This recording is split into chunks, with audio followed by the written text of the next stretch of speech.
Welcome to Lebanon Now's Conversation with Candidates. I'm David Millsap.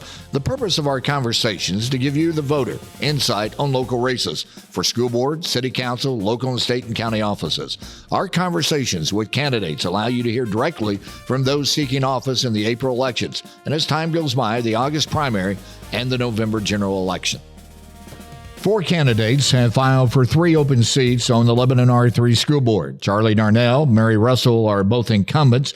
Gina Richardson and Craig Blair have filed as well. Charlie Darnell is our guest. He's seeking his second term on the Lebanon R-3 school board. Charlie is a graduate of Lebanon High School. After graduating from LHS, he received his master's degree in business administration from Drury University. Charlie, welcome. Tell me why you're seeking a second term on the school board. So I originally ran, my wife's a teacher in the district over at the Lebanon Middle School. She taught elementary for a couple years. I have a couple kids in the district. I'm from this town, and I think it's a great thing for anybody that has the ability to take the time to support our schools and really support the kids and the staff to get out and do it if you can. So, tell me what the biggest issues that are facing the Lebanon public school system. How do you plan on addressing those issues as a board member? Lately, we've had a lot of funding issues. Funding, the schools take a lot of money to run. It's a big business. It's a $60 million a year business. Our funding is very tight. We spend a lot of money in salaries, insurance, and costs have gotten very high the last couple of years since COVID. Things have got high, and it's really stressing our district on what we can do. How do you balance the need of the student, the need and the wants of the staff, that of the public as well, and salary issues, whether it be certified, non-certified? How do you balance all that when it comes to making decisions? The first thing we have to look at as a board is the benefit of the student. The student they are our top priority. We do everything we can to give them opportunities that they need to succeed, to weigh things in and out within our budget, within what we can do. And unfortunately, it makes for some tough decisions. There's a push at the state legislature for open enrollment, and I'm not sure anybody knows exactly what that's going to look like.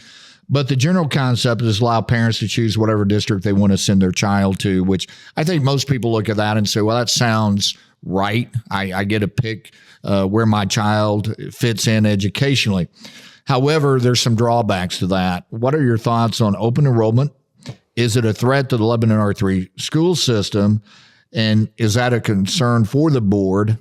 And also, part of that is there's some state money now being funded to meet needs of students who want to go to private institutions. Is that a threat economically to the Lebanon R-3 system? So Dr. Smits last night went through some legislative update in a board meeting. The governor has asked for $60 million to go to private scholarships for private schooling. And DESE, the state school secondary education department, they have asked for 190 additional for our. So we've lost. I mean, that's a big swing from needing 190 to losing an extra 60 million. I don't think our district is going to have a huge issue as far as losing kids to other schools. There's not a lot around.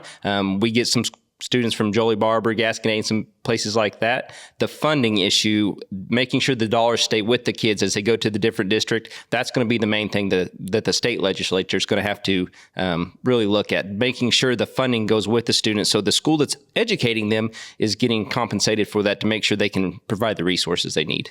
Do you see that as an issue for Lebanon public schools? You talk about you don't think you'll lose students, but it is that funding of private dollars that goes to a school that it's a private. Is that an issue, do you think, that the local school board needs to make sure is addressed? It needs to be addressed in the fact that if it creeps down this far, it's mainly a bigger city issue at this point. They have the larger scale private schools that more offerings than we do locally. We have some great private schools, do a fantastic job educating our kids, but they don't have the capacity that some of the larger cities do.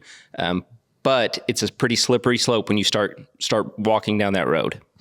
The school board's a unique elected position. It's one that's nonpartisan. You don't have to declare a party. But I think you would agree that most of this community is very conservative, especially around taxation and spending. School board members are often faced with tough financial decisions. What do you believe are your toughest financial questions that you're going to have to answer over the next 3 years? Over the next 3 years, there's going to be continued issues with the property tax levies. That drives a large portion of our budget. As those levies go up, it's tough on everyone that pays property taxes in the county, in our school district. That's going to be a major hurdle that we have to get over. Same thing, Proposition 11 in schools, where we increase teacher salaries. That is catching up now. The teacher salaries are right in the middle of our comparable districts, but it's expensive for the district, and it's going to continue to get more expensive as everyone else in our community sees that. But the tax levy issues are going to continue to be hot buttons for our community. Is there anything else you'd like to tell the voters as to about your race and what you plan to do as a board member? Sure. So I try to make my decisions based on facts. I don't like to jump in and make an emotional decision. I like to sit down, see what the facts are, make sure this idea that maybe the superintendent has, or the administration has, or the pathway for our math curriculum or English curriculum. I want to think it through, make sure we have the proper, and I want to go into the meetings prepared, make sure I have the answers, make sure I know what's going on. A couple things that I'd like to also say about that, if it's something that is not in my wheelhouse, if it's not something that I understand, I'm going to defer that to maybe another board member that does. But if it is something, we need to make sure we voice our opinion. So, Charlie, thank you. Thank you. All of us at Lebanon Now want to remind you that voting is a responsibility. It's a gift that's actually given to us that we need to use. And we encourage all of you on April 7th to get out and vote in the school board elections as well as the elections in city council. For Lebanon Now, I'm David Millsap. Your Vote Matters is sponsored by Boattown Brewing, City of Lebanon, Representative Knight of District 142, Representative Bill Hardwick of District 121, Hannah Kelly State Senate, Representative Melissa Schmidt of District 141, and Lebanon Now.